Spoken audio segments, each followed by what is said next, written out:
il y a un peu plus d'un an, une mention avec Cécile Delplanque, avec les membres du conseil scientifique qui aujourd'hui vont être nos conférenciers, que je vais représenter dans un instant si ce soit nécessaire, cher Émilie Félix et cher Pierre-Louis Drouet, notre université citoyenne, et nous la placions tous ensemble sous le patronage de Bergson. Bergson qui dit quelque part qu'il faut agir en homme de pensée et penser en homme d'action. Bergson, je rappelle, qu'il fut un des esprits qui a le plus influencé le général de Gaulle, et dont vous pouvez visiter, j'en ai fait l'expérience un peu par hasard, le bureau à la bibliothèque Jacques Rousset, place du Panthéon, vous regardez, c'est une expérience inoubliable. Et quand nous avons lancé cette université citoyenne, nous avons indiqué qu'il y aurait une résonance entre l'action locale et la réflexion générale. C'est exactement l'intersection dans laquelle se situe la conférence d'aujourd'hui. Bien manger, bien vivre. Alors, j'hésite sur le point d'interrogation. Il y en a eu un, il y en a plus, il va revenir, et nous le dirons. En tout cas, j'ai plaisir à vous présenter. Je leur demande de venir à côté de moi, si vous voulez bien. Si tenté, je répète, je Émilie Félix et Pierre-Louis Drouet. Émilie Félix fut, je le dis devant ses parents, que je remercie d'être là, en son temps, la benjamine de la première équipe municipale, cher Michel Lucioni, voilà, qui nous rajeunit, qui nous ravit à la fois, compte tenu des liens d'amitié profonds qui nous unissent toutes les deux. Émilie est, on va le dire, brillantissime, vous en jugez vous-même. Après des études dans une grande école de commerce, l'école supérieure de commerce de Paris, elle a choisi de passer quelques années à Sèvres, dans un grand groupe qui s'appelle Veolia. Elle a très vite compris que ce n'était pas là que se situait son destin, parce que son charisme propre l'orientait vers toute autre chose. Ce toute autre chose, c'est l'art de vivre à travers l'art de la cuisine. Elle a indirectement, aujourd'hui, la main sur la table de quelques-uns des plus grands patrons du CAC 40. C'est vous dire le niveau. Pour regarder en ligne, elle a publié récemment, et elle va publier bientôt un livre sur ces sujets. Je n'en dis pas plus, je crois que ça parle tout seul, ce qui parlera encore plus, c'est quand elle va prendre la parole. J'ai besoin de dire qu'Émilie est une amie. Pierre-Louis Drouet, la transition est tout trouvée, est aussi un ami, et j'ai eu la grande chance qu'il soit pendant plus de 40 ans aussi le médecin de ma famille. Pierre-Louis Drouet est quelqu'un d'extraordinaire. Il est un pionnier, il est un pionnier de la médecine générale au sens militant de la médecine générale qu'il a incarné, qu'il incarne toujours depuis 40 ans. Il a créé, il y a bien longtemps, un cabinet médical de groupe, il y en a un aujourd'hui ici, de l'autre côté, là, sous la coquille verte, à Port-Marly, et il a milité en président un des syndicats nationaux des médecins pour que la médecine générale soit reconnue comme une spécialité hospitalo-universitaire, et nous avions travaillé un peu ensemble avec d'accord deux ministères qui se parlent jamais très facilement, si ce n'est pour s'engueuler, le ministère de la Recherche et le ministère de la Santé. Il a été le premier professeur de médecine générale PHP. Vous voyez ce que ça veut dire. Il a été vice-président de la Haute Autorité de Santé, il a fait partie, peut-être encore partie, du conseil scientifique, il a fait partie du conseil scientifique qui a conseillé le président de la République pendant la pandémie, ce qui fait que j'avais une source d'information tout à fait privilégiée par rapport à beaucoup d'autres. Et je veux dire qu'au-dessus de tout ça, vous en apercevrez toujours vers la bouche, lui aussi, c'est un humaniste. C'est-à-dire c'est quelqu'un qui regarde toute personne et tout patient dans la globalité de son être, et vous verrez qu'il est porteur d'une philosophie incroyablement riche et féconde, et avec laquelle, je l'espère, notre système de santé, même s'il s'en éloigne aujourd'hui, finira par revenir, parce que la place du médecin général dans notre système de santé, il est vraiment pas le sujet d'aujourd'hui, mais peut-être qu'il fera allusion, est aujourd'hui, malheureusement, tout à fait méconnu et dramatiquement saccagé. Je remercie Julien, qui est là, Moulin-Vert, qui était là hier pour vous accueillir avec vraiment toute la perfection qu'il a mise à ce que cette inauguration se passe bien. Je passe sans plus attendre la parole et à Pierre-Louis, je pense qu'on peut les applaudir pour la remercier.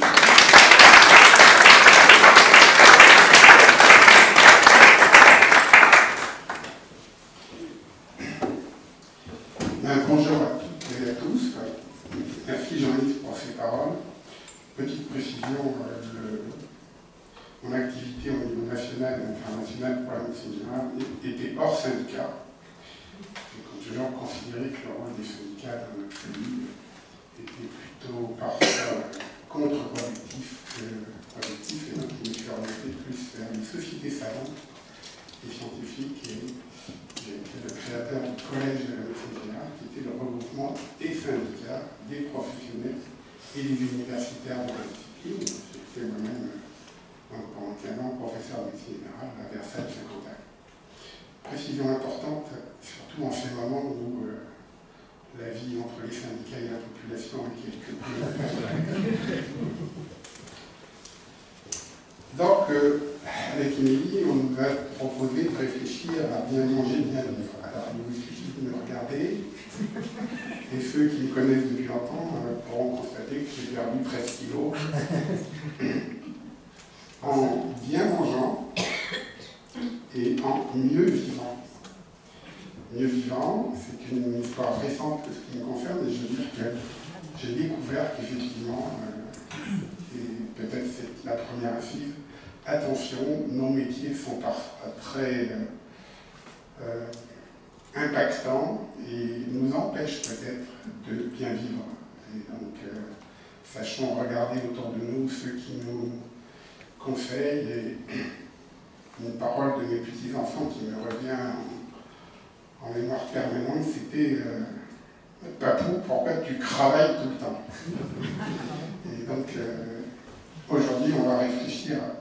Alors, mon propos, moi, il va être didactique, un peu aride, puisque je vais faire en fait allusion à ces problématiques de manger et vivre, avec des données scientifiques qui sont validées, non pas avec une opinion ou d'experts ou de médecins ou de citoyens, mais quelque chose qui est basé sur les données de la science. Et vous savez comme moi, les données de la science n'ont de valeur qu'au moment où on les dit et peuvent être remises en question quelques semaines, années plus tard, puisqu'il y a une évolution de la connaissance et de sa mise en application. On va envoyer sur la première diapo. Ah, c'est parfait. Merci.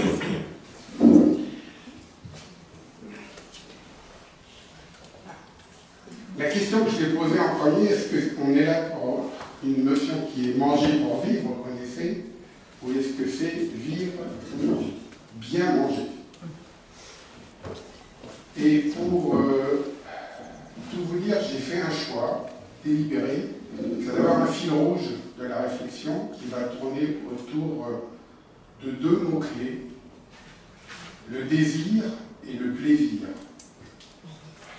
Et donc la récurrence de la réflexion sera, au final, pour répondre à cette première question, on va orienter notre option de où est le plaisir dans cette logique de bien vivre et bien manger. Pour tout dire, on sait que manger est évidemment une conséquence même d'une prévention de la maladie, de la dénutrition, permettre à notre corps de se bien porter, et donc on va satisfaire un besoin qui est la faim. Et il y a probablement encore trop sur la planète de gens qui ont faim sans même en avoir conscience. La deuxième notion, c'est que manger, c'est aussi apporter et des nutriments par les aliments qu'on va consommer, et un équilibre alimentaire qui va être à réfléchir et à spécifier en fonction des étapes de la vie. Vous avez élevé des enfants, la nourriture et la nourriture des enfants, c'était même parfois une vraie question. Les premières consultations de la prise en charge d'un enfant à la naissance, pour moi c'était 1 heure pour répondre à toutes les angoisses, toutes les interrogations et pour même les anticiper, parce que la maman et maintenant encore le papa ont des questions très spécifiques, récurrentes sur comment les élever, comment les nourrir, et puis je passe sur ce que la publicité peut véhiculer comme idée folle ou idée fausse. Pour bien se nourrir, ça va paraître une évidence, et soyez tranquille, je vais ne faire que des évidences ce matin. Et il faut mâcher, prendre le temps de mastiquer. On a un appareil masticatoire, il faut s'en servir. Ça veut dire qu'avoir un bon appareil dentaire, une bonne articulée dentaire, voir son dentiste régulièrement, ça fait partie du bien manger. Pour pouvoir assimiler, pour pouvoir apprécier les aliments, il faut le temps de la mastication. Il faut boire. L'hydratation est primordiale. Vous savez qu'un corps humain peut vivre sans nourriture solide, mais ne peut pas vivre sans apport hydrique. Notre corps est constitué entre 65 à 70% d'eau, c'est-à-dire que la masse sèche ne dépasse pas 30-35%. Ce qui veut dire que renouveler l'eau et créer ce qu'on appelle un turnover permanent, c'est fondamental. Donc boire régulièrement, et plus l'âge avance, moins on a soif. C'est-à-dire qu'à partir d'un âge avancé, la sensation de soif n'existe plus, et c'est pour ça que très souvent on s'acharne à expliquer et à prévenir les déshydratations, surtout quand on nous parle de canicule. Au passage, les vraies canicules, on n'a pas vraiment vécu. On utilise des mots maintenant qui sont souvent très exagérés par rapport aux réalités, surtout dans nos contrées. Avoir de l'appétit, c'est important parce que c'est une source de plaisir. Les appétits sont multiples. On va parler de l'appétit de se nourrir, l'appétit de manger, de se faire plaisir en mangeant. J'écris quelques phrases connues de la littérature. L'appétit vient en mangeant, la soif s'en va en buvant. François Rabelais, ça ne vous étonnera pas, c'est évident. Il ne précise pas quel est le type de breuvage qu'il faut associer là. Vous aurez le choix, c'est votre liberté. Les médecins vous le disent, c'est votre liberté. C'est-à-dire que allez vous assumer que consommer ou ne pas consommer d'alcool, c'est important. C'est une opinion qu'on peut avoir. Ce que dit la science aujourd'hui, c'est que l'apport d'alcool doit être minimal, plutôt régulier que sporadique et important. C'est-à-dire que boire beaucoup le week-end, c'est plus dangereux que de boire régulièrement un verre par jour. Maintenant, si vous préférez l'eau, personne ne n'en fera le reproche. Appétit sexuel, source de vie. Chaque instant de la vie d'un homme participe du désir sexuel. Je l'ai choisi pour notre conférencière, c'est un japonais. Donc j'ai cherché, je me suis dit, il faut quand même que je rapproche un peu. On commence le Japon. Très bien. Marie Ogaï, 1862, vous voyez, c'est pas d'hier, c'est pas d'aujourd'hui, pardon. Et puis André Gide, l'appétit de savoir naît du doute, cesse de croire et instruis-toi. Donc aussi, il y a l'appétit de la nourriture terrestre. Tout à fait. Et ça veut donc dire que nous sommes constitués autour de plusieurs types d'appétit, donc plusieurs vecteurs de plaisir et de réponse au désir. Et c'est ce qui nous permet de vivre. Le plaisir est source de vie et conditionne la pérennité de l'espace. Imaginez si avoir des relations sexuelles était désagréable, on n'aurait sûrement pas une pérennité de l'espèce comme on la connaît, et l'animal aussi vit cette logique du plaisir, contrairement à ce que certains philosophes essayent de nous faire croire. Ça veut donc dire que renoncer au plaisir, c'est s'inscrire dans une logique de perdre le sens de la vie. Et de mon point de vue, ça a été un peu ma logique permanente dans ma vie professionnelle, et certains ici pourront en attester.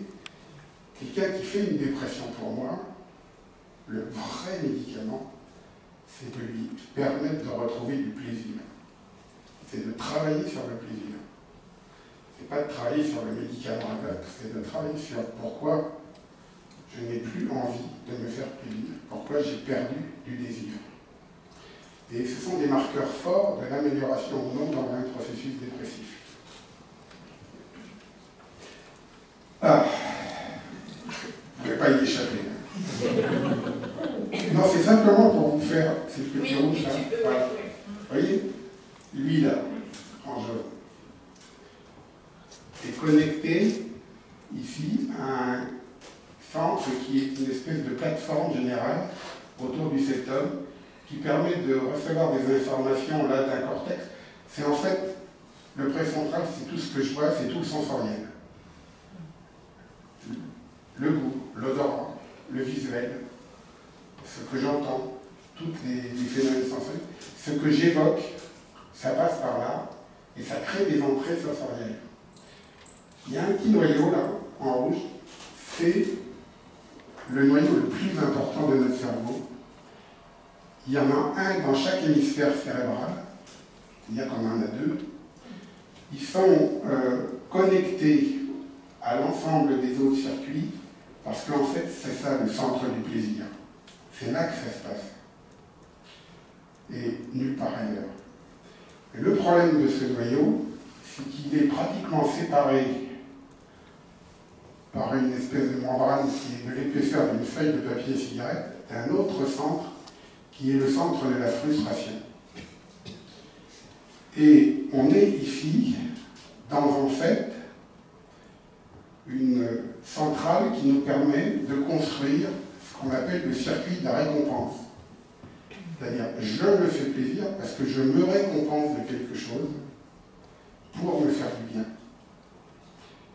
Et c'est là que se passent tous les processus d'addiction à la drogue, quelle qu'elle soit. Alors, il y a les drogues illicites, il y a les drogues licites.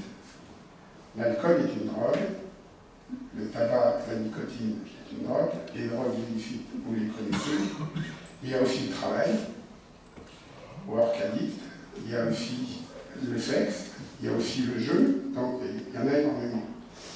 Si vous voulez une définition de la drogue, c'est assez simple, c'est être dans l'incapacité d'avoir un raisonnement logique et cohérent dans le domaine d'une substance ou d'une action.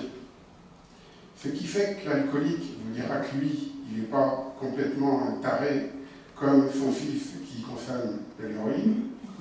Ce qui fait que l'héroïnomane vous dira que lui, quand même, il n'embête personne parce qu'il n'est pas violent. Vous voyez tous ces alcoolos qui tapent sur leurs femmes ou sur leurs enfants.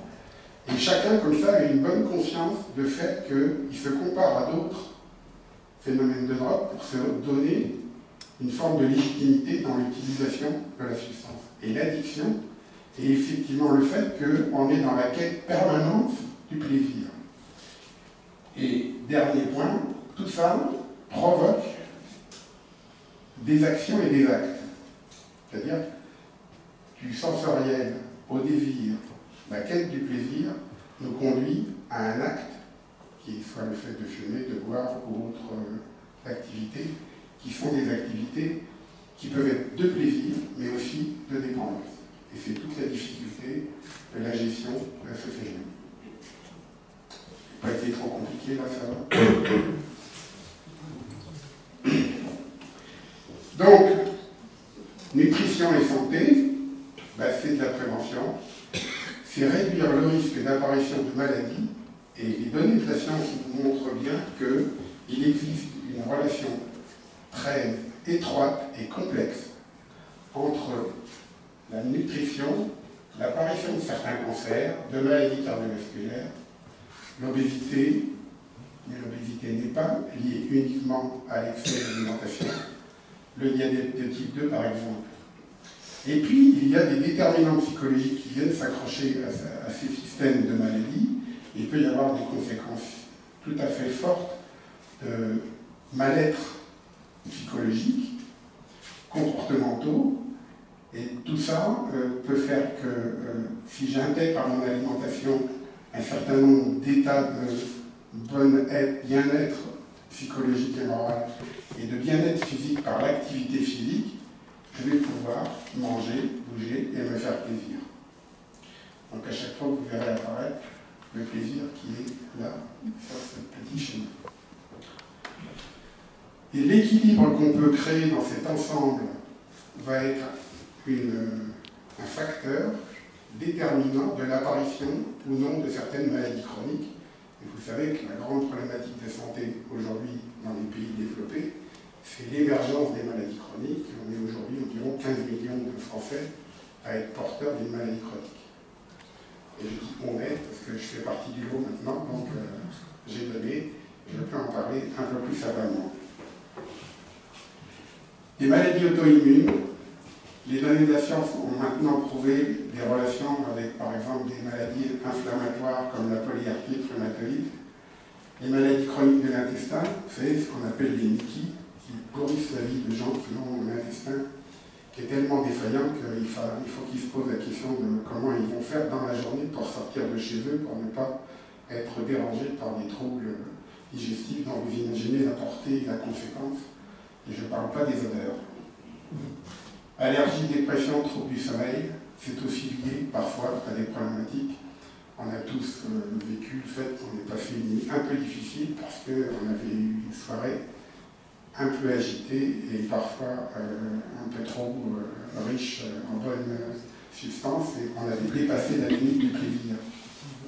Enfin, il y a des travaux qui montrent aujourd'hui des relations avec le déclin cognitif. C'est plus compliqué à prouver et on commence à avoir des données d'origine non seulement vasculaire mais neuronale. La dégénérescence oculaire, en particulier la DMLA et la cataracte, sont accélérés et certains nutriments peuvent être source de prévention de ces maladies. Là, je vais vous donner quelque chose que vous pouvez retrouver dans la littérature et sur Internet, c'est le plan national nutrition santé. C'est un travail qui a été fait par un certain nombre d'experts qui se sont penchés au niveau européen et international sur qu'est-ce qu'on peut donner comme préconisation sur le plan alimentaire de ce que l'on sait aujourd'hui et de ce qui peut permettre d'améliorer la qualité de sa nutrition au bénéfice de la bonne santé. Rapidement, privilégier des produits non transformés. Effectivement, les produits manufacturés sont tous porteurs au moins d'un problème potentiel pour la santé, pour chacun d'entre nous. Produits bruts et de saison. C'est à la mode, on en parle, mais c'est vrai. Vous pouvez faire la chasse aux émulsifiants, aux édulcorants, aux colorants, eux quelque chose et autres, vous les connaissez. Bon, passez pas votre temps à les chasser sur les paquets, vous allez perdre votre temps, mais soyez un peu vigilants par rapport à ça. Les compléments alimentaires, c'est inutile, voire dangereux. Les Américains consomment entre 5 et 10 comprimés tous les matins au petit déjeuner. Ça ne sert à rien, c'est parfois dangereux. On a des excès d'apport vitaminique, on a des pathologies qui vont être générées par cet usage. Et de plus, les compléments alimentaires, je pense qu'on vous parlera, j'ai volontairement choisi de ne pas en parler, de certaines graisses qui sont bonnes pour la santé. Elles sont bonnes si on les consomme dans les aliments et pas si on les achète en gélule ou en comprimé chez le pharmacien. C'est pas bon pour la santé, c'est bon pour le monnaie du pharmacien. Privilégier les produits issus d'une agriculture limitant les pesticides. Quand vous avez le classique fruits et légumes par jour, encore faut-il avoir des moyens financiers de se les offrir, ou un jardin pour. Les légumineuses, lentilles, fèves, pois chiches, haricots secs, tout ça, c'est des choses qui n'étaient pas très à la mode et qui ne le sont toujours pas. Mais bien cuisiné, ça peut être délicieux, et certaines cultures d'autres pays nous montrent la capacité qu'on peut avoir de les consommer. Et je pense que vous en entendrez parler, des produits céréaliers, plutôt des aliments complets et peu raffinés. Un riz complet en moins grande quantité, pas trop cuit, toutes les féculents que vous pouvez consommer, il faut plutôt aller les chercher al dente que très cuit. Parce que plus c'est cuit, plus vous sécrétez de l'amidon et plus vous faites un apport en sucre. Donc il faut que ça croque encore. Produits laitiers, la viande à limiter 500 grammes par semaine. Il ne faut pas la supprimer. Hein. Vous avez encore le droit d'utiliser le barbecue. C'est pas la faute à Rousseau. Hein. Poissons et fruits de mer. Ça c'est très important. Et en fait, vous constatez une chose, c'est que majoritairement, certains poissons qui sont conseillés ne sont pas forcément les plus chers. Ce qui permet donc de répondre à une double exigence. Encore faut-il trouver le bon poissonnier et le bon fournisseur. Charcuterie à limiter et matières grasses à privilégier, donc ça vous connaissez tous. Les origines végétales, le colza, noix, l'olive, le pépin de raisin, etc. Côté produits sucrés à réduire, boissons, je l'ai déjà dit, c'est très important, favoriser l'eau. Attention aux boissons salées. Parce que les boissons salées, effectivement, vont provoquer un apport excessif de sel. Et c'est pas un hasard si les marchands d'eau sont aussi les marchands de sel.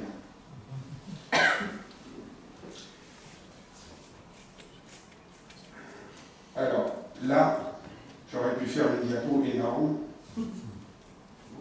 Et c'est pas du sport qu'on demande, c'est de l'activité physique. Mais là encore, l'activité physique, c'est celle qui me fait plaisir. C'est pas celle qui est préconisée au prétexte que c'est bon pour ci, pour ça.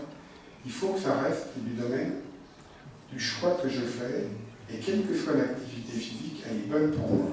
Parce que non seulement elle est bonne sur le plan énergétique et sur le plan de consommation calorique, mais elle est bonne aussi parce que ça me fait du bien et ça me fait plaisir. Donc, vous ne posez pas la question de savoir laquelle. Quelques éléments, c'est développer le renforcement musculaire, la souplesse, l'équilibre, puisque c'est ça qu'on va perdre avec l'âge. Donc travailler sur cette capacité à garder, et vous voyez les personnes de 90-95 ans qui sont encore très alertes parce qu'elles ont conservé et de la force musculaire malgré la perte de masse, et aussi les capacités d'équilibre et de souplesse. Et tout ça pour le plaisir. Je vais prendre un petit moment sur les régimes amaigrissants que j'ai mis qui font grossir. Tous les régimes amaigrissants font grossir. Et grosso modo, quand vous interrogez sur une vie, une personne qui a fait le régime pour maigrir, elle a perdu entre 100 et 200 kilos en sa vie. Et elle fait encore un poids excessif. Donc, il y a quand même là, quelque part, une proposition malhonnête et une forme de tricherie dans l'utilisation de tous ces régimes miracles dits amaigrissants. L'inconvénient majeur d'un régime amaigrissant, c'est la prise de poids. Si vous retenez ça de ce que j'ai à vous dire, c'est déjà gagné. Donc ne vous fatiguez pas à dépenser votre argent, même si c'est comme j'aime. Pas par hasard qu'on a choisi cette phrase. Là encore, on est dans le plaisir. Vous perdez du poids, c'est évident, mais quand on revoit ensuite les personnes à distance, non seulement elles le reprennent, mais avec un pourcentage supérieur. C'est-à-dire qu'en gros, 85% à 80-95% des régimes sont un échec à moyen et long terme. Donc ce n'est pas la clé. Au final, c'est manger ce qu'on aime et réduire les quantités. C'est-à-dire faire une assiette, se dire ce sera cette assiette-là, je n'irai pas plus loin. Se proposer déjà de se limiter en quantité. Donc préparer son assiette, faire sa cuisine, les produits de saison, mâcher pour savourer. Et au final, je disais souvent, vous voulez un repas qui vous donne un sentiment de satiété, il faut qu'il dure relativement longtemps. Donc posez la fourchette entre chaque bouchée. Posez la fourchette. Faites le truc, vous verrez, c'est pas facile au début, mais on y arrive. Vous avez tous vu circuler ce Nutri-Score. Alors, on l'a fait pourquoi? C'était pour définir la qualité nutritionnelle des aliments, pour bien les identifier. Ça ne concerne que les produits transformés et les boissons, rien d'autre. Ça permet de comparer un produit dans un même rayon. Si vous êtes, je ne sais pas, sur les gâteaux, vous pouvez regarder d'une marque à l'autre. Les marques différentes peuvent être comparées et les produits qui se consomment à la même occasion. Je peux comparer différents desserts et regarder qu'est-ce qui va être le plus adapté pour moi. Mais je fais une critique à ça, c'est que ce n'est pas l'alpha et l'oméga.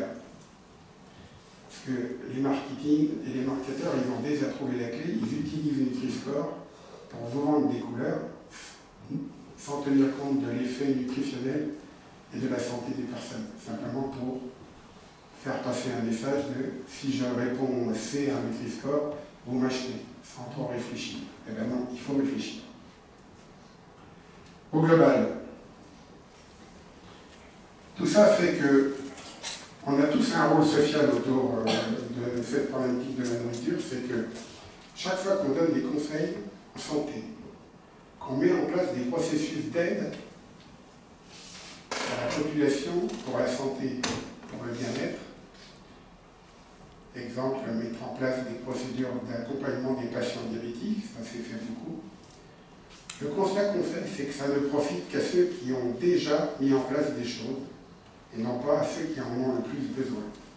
Et donc il y a un gradient social, il y a un gradient en termes, si vous voulez, d'éducation et de richesse par rapport au conseil. C'est-à-dire que ça profite toujours aux mêmes qui n'ont pas forcément besoin de le mettre en place. Par exemple, l'assurance maladie a constaté que pour la prise en charge des patients diabétiques, c'est ceux qui avaient déjà un accompagnement performant en santé qui s'adressent au plateau technique de la Sécu, et ceux qui n'ont jamais de prise en charge et qui courent encore après un médecin ou un diabétologue, eux ne sont pas atteints par ces plateformes. Ça veut donc dire que ces outils-là ont leur ligne parce qu'ils ne sont pas en fait complètement orientés vers les bonnes cibles, vers les bonnes personnes.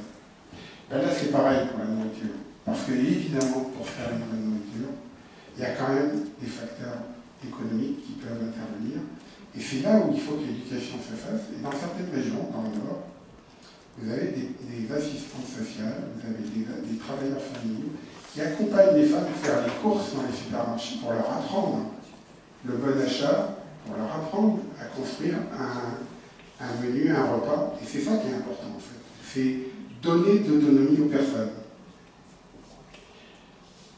Faire plat maison, diversifier, prendre le temps du repas, ne pas sauter un repas. Ça, fait partie de l'équilibre, avoir quelque chose qui soit dans un continuum, aussi bien quantitatif que qualitatif. Faire beau, une belle assiette, c'est très important. C'est très important dans un établissement comme celui-là de faire en sorte que les gens n'aient pas l'impression que ça passe de la gamelle à l'assiette comme à l'armée. Et encore à l'armée, ils font attention maintenant. Restaurant universitaire de 3 fois. Tout ça, c'est très important parce que déjà, quand je vois, vous vous souvenez du sensoriel, quand je vois une belle assiette, ça donne envie, mais ça commence à satisfaire mon désir. Donc, ça va construire du plaisir et me permettre de ne pas aller chercher un supplément de plaisir en augmentant les quantités. C'est démontré. Les sciences cognitives ont montré ça. Tenir compte des aspects culturels. La cuisine est un patrimoine familial. Et c'est très important et une manière de passer la main. Et donc, j'en rappelle l'exercice physique indispensable. Pour conclure, j'ai choisi un expert, magistrat, non médecin, Bria Savard. Et j'ai trouvé 3 phrases me concernant. Le plaisir de la table est de tous les âges, de toutes les conditions, de tous les pays, de tous les jours. Le plaisir de manger est le seul qui, pris avec modération, ne soit pas suivi de fatigue. Vous avez constaté ça. Hein? J'aurais pas eu, c'est assez dur. Hein? Et le Créateur, en obligeant l'homme à manger pour vivre, l'y invite par l'appétit et l'en récompense par le plaisir. Je vous remercie.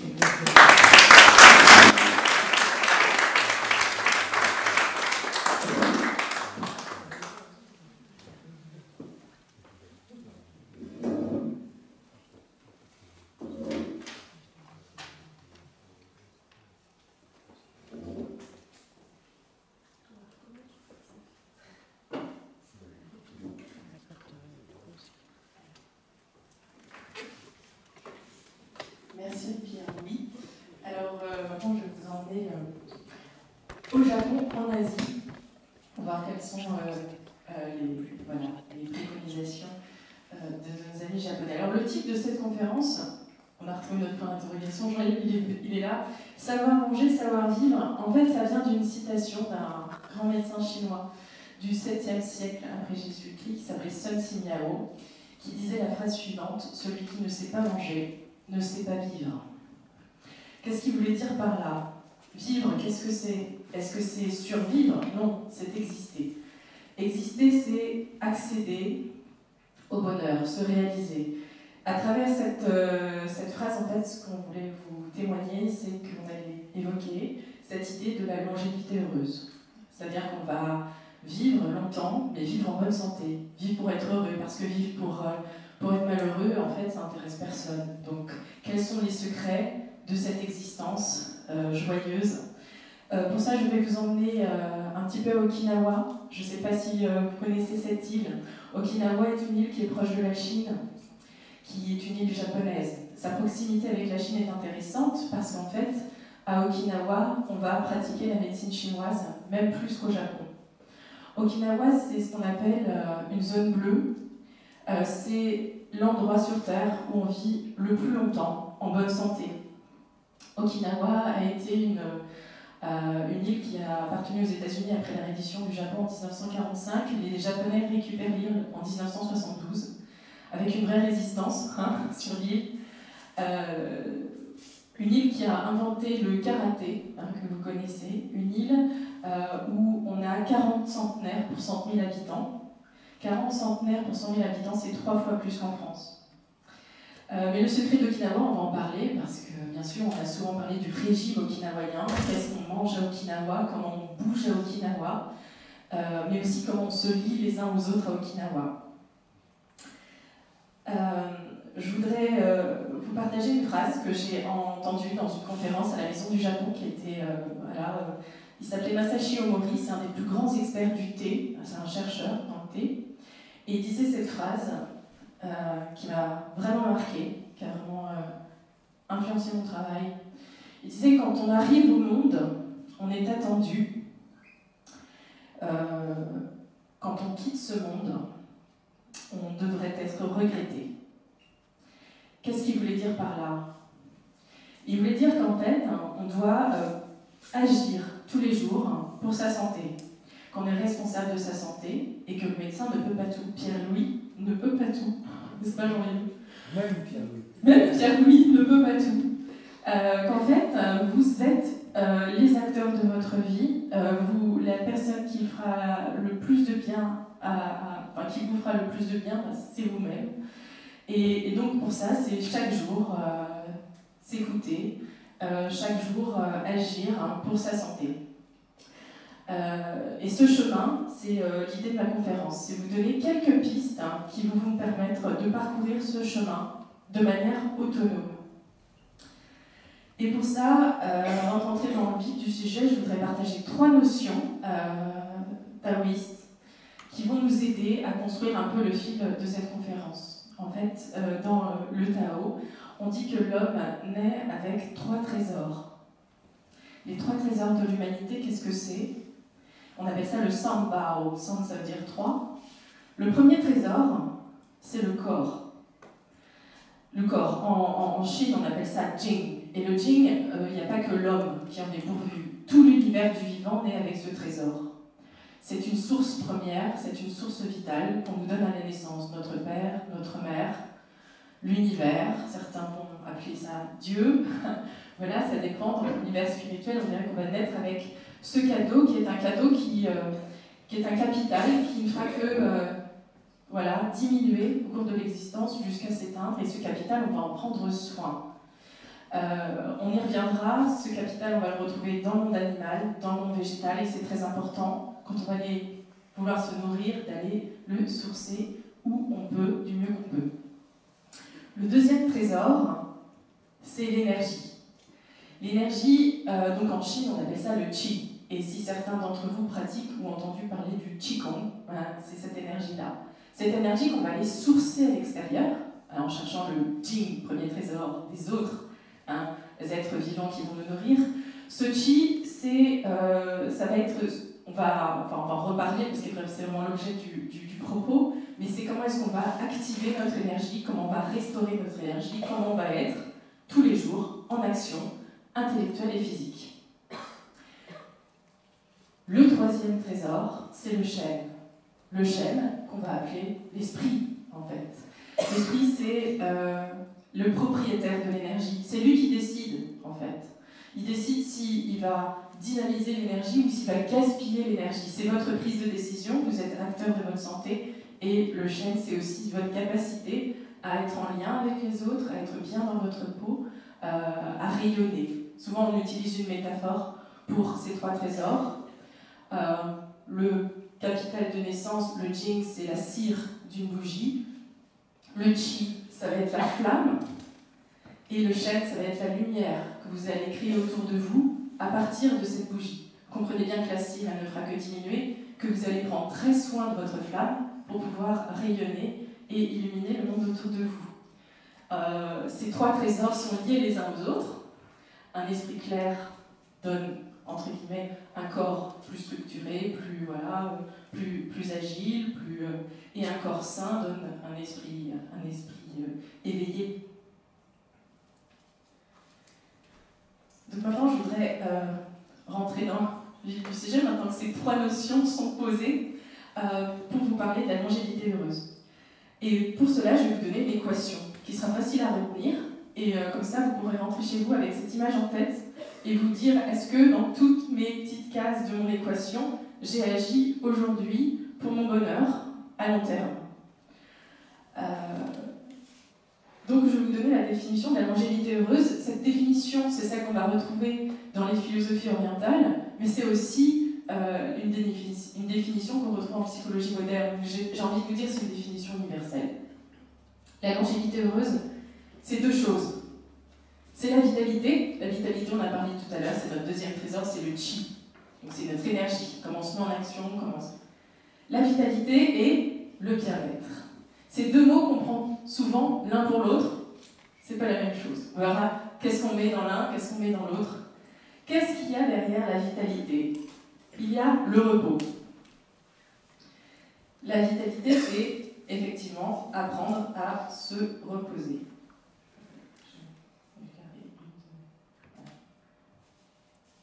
Excusez-moi, mes petites notes sont pas dans le bon sens.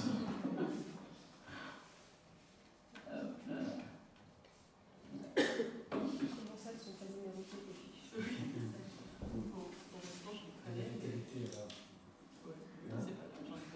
Je connais par cœur.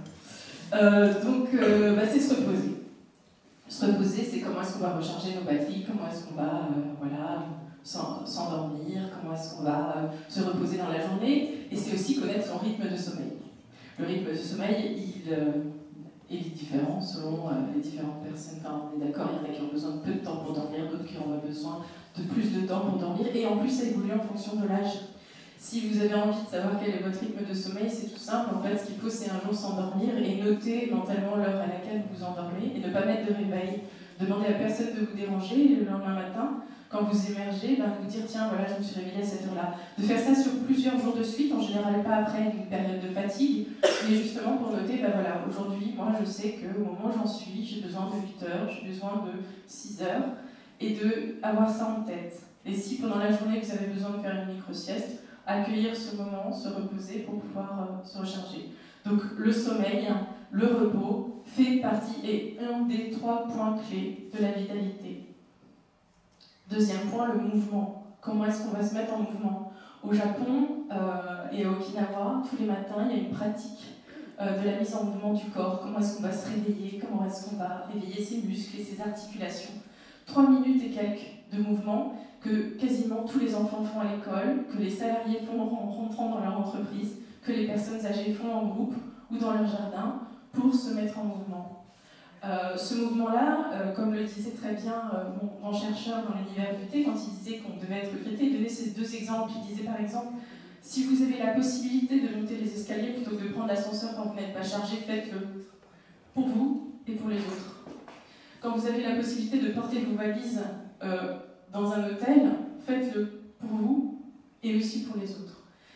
Comme le disait tout à l'heure Pierre-Louis, c'est pas l'exercice, c'est le mouvement, c'est marcher, c'est déplacer ses bras, ses membres, c'est aussi se préparer au sommeil. Comment est-ce que le soir, je me prépare à l'univers du calme? Comment est-ce que je caresse mes muscles et mes articulations? Donc le mouvement, c'est important. Et le 3e point, dans l'univers de la vitalité, donc repos, mouvement, c'est l'alimentation. Et ça, c'est vraiment ce sur quoi je vais plus insister, parce que comme vous l'avez compris, mon univers, c'est la cuisine. Mais vous voyez aussi que l'alimentation est liée aux 2 autres composantes de la vitalité.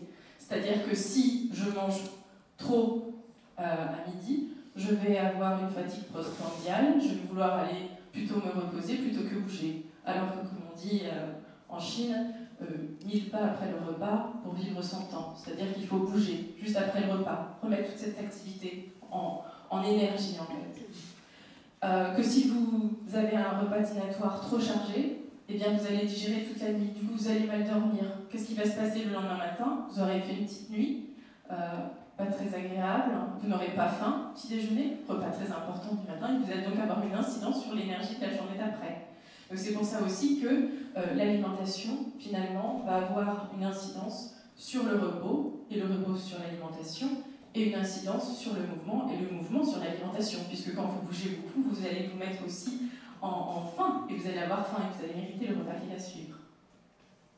Qu'est-ce qui se cache derrière le bien-être? Derrière le bien-être, on va trouver deux composantes. La première composante, ça va être l'environnement. L'environnement, ça va être votre environnement de vie, votre environnement de travail, l'endroit où vous vivez. Vous avez décidé, pour la plupart d'entre vous, de venir vivre à Marly parce que cette ville vous plaît, parce que cette ville vous convient, vous met en joie et vous vous y sentez bien. Est-ce que vous habitez plutôt dans le village? Est-ce que vous habitez plutôt aux côtés de la forêt parce que vous avez besoin de la présence des arbres? Voilà, c'est ça aussi qui va déterminer quand on s'écoute l'endroit où on va choisir de vivre. Est-ce que vous voulez être près d'une rivière? Est-ce que vous avez une maison de campagne au bord de la mer? Est-ce que toutes ces questions qu'on doit se poser, donc dans son lieu de vie, mais au travail c'est pareil. Hein. C'est-à-dire que quand vous avez votre environnement de travail qui est plus ou moins imposé, est-ce que vous avez envie d'avoir une plante sur votre bureau? On s'est rendu compte que les personnes qui avaient une plante dans leur chambre d'hôpital guérissaient plus vite que celles qui n'en avaient pas. Que ceux qui avaient une chambre qui donnait sur la forêt ou sur les arbres guérissaient plus vite que ceux qui donnaient sur un mur en béton. C'est cet appel du vivant aussi qu'il faut connaître, qu'il faut sentir et qu'il faut s'autoriser, j'ai envie de dire. Et ça, c'est très important. Connaître, parce que parfois, on vit en couple et on n'a pas tous les mêmes désirs, on n'a pas tous les mêmes besoins. Mais c'est bien aussi que vous écoutiez, que vous ayez le droit au chapitre. Et vous dites, oui, mais moi, j'en ai besoin. Ça fait partie de mes besoins vitaux. Et j'ai envie d'y avoir accès. Donc, l'environnement extérieur. Et l'autre point, c'est le lien social, le lien à l'autre. Et là, à Okinawa, il y a un proverbe qui dit « Je vis par et pour les autres ». Et la vraie réussite d'Okinawa, en fait, après avoir fait toutes ces recherches sur l'alimentation et sur le mouvement, s'est rendu compte que le secret, c'était pas ça.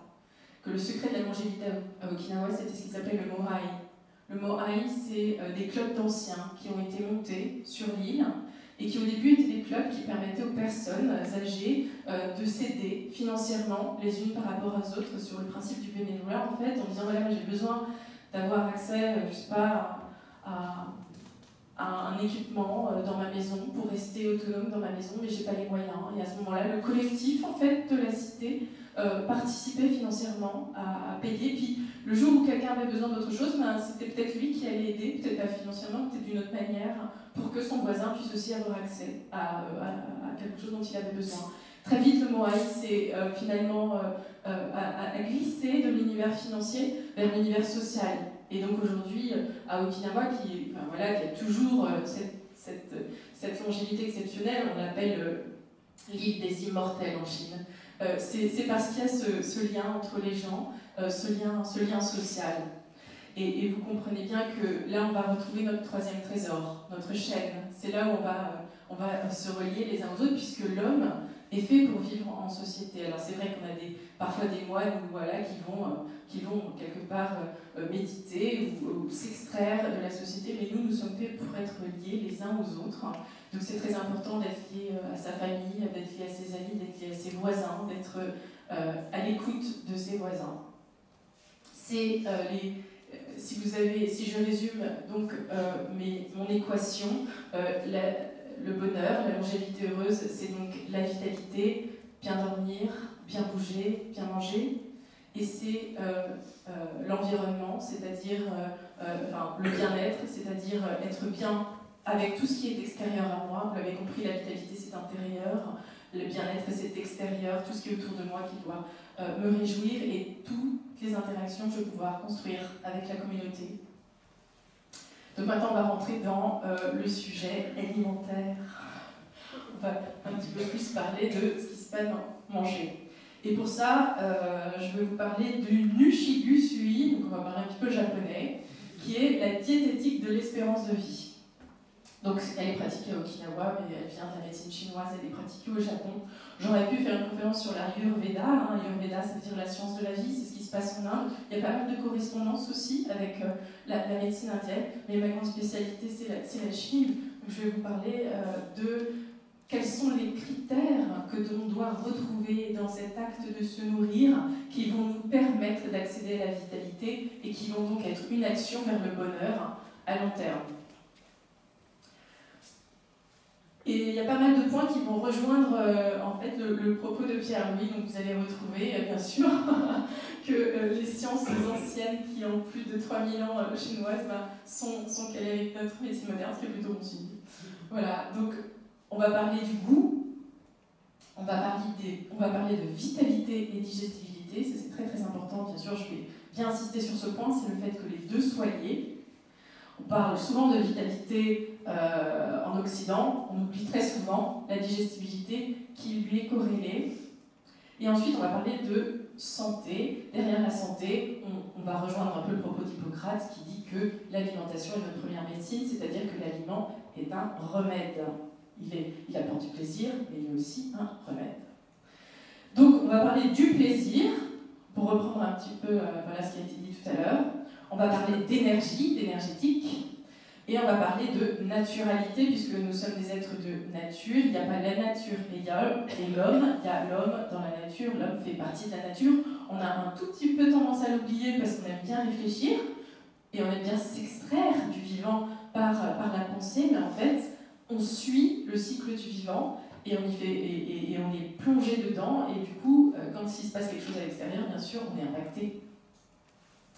Alors là, je vous présente Adèle, ma fille, que vous avez vue en première slide. Adèle qui a énormément de plaisir. C'est une photo que j'ai captée comme ça au restaurant à Saint-Laurent-de-Cuve quand elle dégustait une joue de bœuf au vin rouge. Voilà.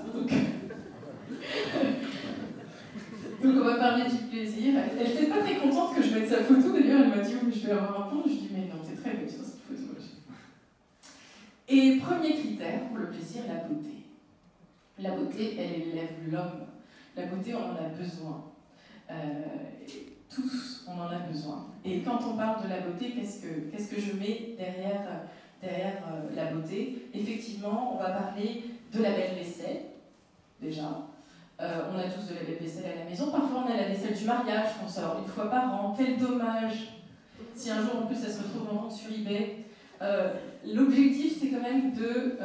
voilà, faire honneur à ses anciens, faire honneur à ce moment heureux où vous avez reçu cette belle vaisselle et vous dire que tous les jours, en fait, vous méritez de manger dans de la belle vaisselle, dans des beaux couverts, sortir la chanterie, sortir les jolis verres, mettre une jolie nappe propre, bien repassée, ou alors manger sur du bois brut parce que vous aimez la matière et laisser glisser vos mains dessus, poser une fleur, pas forcément un bouquet très cher que vous avez été cueillir, soit dans la forêt, soit que vous avez acheté au marché. C'est tout ce qui va vous mettre dans cette action de gratitude. Et la gratitude, c'est très important. En fait, la gratitude, il y a des études américaines qui prouvent que la gratitude améliore la digestion. Je me souviens d'un de mes amis sommeliers qui avait trouvé cette étude qui prouvait qu'en fait, les personnes qui priaient avant de déjeuner digéraient mieux.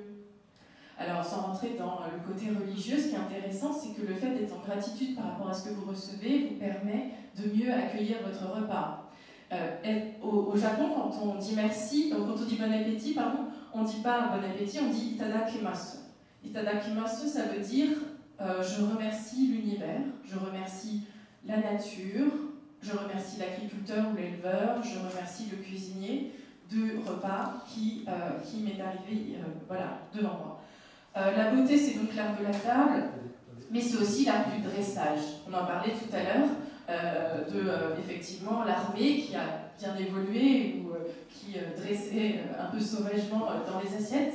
Je sais qu'énormément d'efforts sont faits dans la restauration collective, notamment pour mettre en beauté les plats pour les enfants, même pour les prisonniers, voilà, pour que toute personne qui reçoit son repas et exprime aussi cette gratitude, se sent bien, se sent reconnu en tant que mangeur. Un beau dressage, c'est parce qu'on mange d'abord avec les yeux et qu'on ne doit jamais l'oublier. Et que, comme tu le disais tout à l'heure, Pierre-Louis, on va manger plus lentement quand on respecte un plat. Du coup, on va mieux mâcher, on va prendre son temps, on va analyser les saveurs, enfin pas les analyser, mais les ressentir, pardon, et donc on digérera mieux derrière. La variété c'est important. On a au Japon et en médecine chinoise une règle, on dit qu'il faut varier les couleurs, les saveurs, les textures, les cuissons et les ingrédients. Et qu'à chaque fois, on doit retrouver 5 éléments de chacun. Vous allez me dire, oulala, ça va être compliqué ça. Non, pas tant que ça. On va rentrer un tout petit peu dans le détail. Il nous faut 5 couleurs. Il nous faut du blanc, il nous faut du jaune, il nous faut du vert, il nous faut du rouge, il nous faut du noir. Pourquoi tout ça? Parce qu'en fait, derrière ces couleurs, il y a des familles d'ingrédients. Et que quand on a du blanc, on va retrouver plus ou moins de la céréale ou de la viande. Quand on a du rouge, on va retrouver soit effectivement des légumes ou de la viande, ou des poissons rouges comme du thon. Quand on a du jaune, on va retrouver par exemple des pommes de terre ou des légumineuses. On parlait tout à l'heure des légumineuses. Quand on a du vert, on va retrouver de la fraîcheur, on va retrouver des herbes aromatiques. Derrière, ce sera la saveur amère. On va retrouver des choux, des feuilles, des légumes à feuilles dont on a vraiment tous très besoin en hiver. Et ça, vous allez me dire, ça c'est facile. Finalement, je regarde ma cuisine, je me dis, bah, du rouge j'en ai, souvent, tomates, voilà. Du vert j'en ai, parce que j'aime bien rajouter du persil ou de la cébette. Du blanc j'en ai, parce que j'utilise des céréales ou des pommes de terre, voilà, ce genre de choses. Mais du noir, est-ce que je mets du noir dans ma cuisine? Et ça, c'est une vraie différence entre l'Occident et l'Asie. Qu'est-ce qu'on peut retrouver de noir dans sa cuisine? Quelqu'un a-t-il une idée? Qu'est-ce qu'on met dans son assiette qui est noir? Des algues, tout à fait, très bien. Ça peut être effectivement du radis noir. Les épices, ça peut être des épices, oui. Comment? Oui, ça peut être l'encre, effectivement. Et il en manque un, le sésame noir, qui est meilleur que le sésame blanc d'ailleurs, mais en médecine on préfère les vertus médicinales du sésame noir au sésame blanc. Il me manque une famille qui est actuellement dans une forêt, des champignons, voilà, il faut des champignons. Donc les champignons, quand c'est la saison, on va les chercher en forêt, s'il en reste, c'est vrai qu'on en a moins en moins, mais bon, ça dépend. Surtout quand on a les bons coins et qu'on s'est fait piquer par les copains, donc voilà. Les champignons séchés qu'on va réhydrater donc pendant les saisons été, puis maintenant de toute façon les champignonnières de l'île de France fonctionnent toute l'année. On a au moins du shiitake et du champignon de Paris qui sont des champignons tous les deux très intéressants, notamment pour lutter contre la fatigue. Donc voilà, on va essayer de trouver et des algues. J'en parlais tout à l'heure, effectivement au Japon énormément d'algues. On a la chance d'avoir un merveilleux littoral qui fournit des algues de grande qualité. Ce n'est pas le cas de tous les pays au monde. On a bien sûr la possibilité de les avoir séchées, mais on peut les avoir fraîches. Donc pensez aux algues. On va essayer de varier les ingrédients. Donc Pierre-Louis le disait, de la céréale, quasiment à tous les repas, un petit peu moins le soir.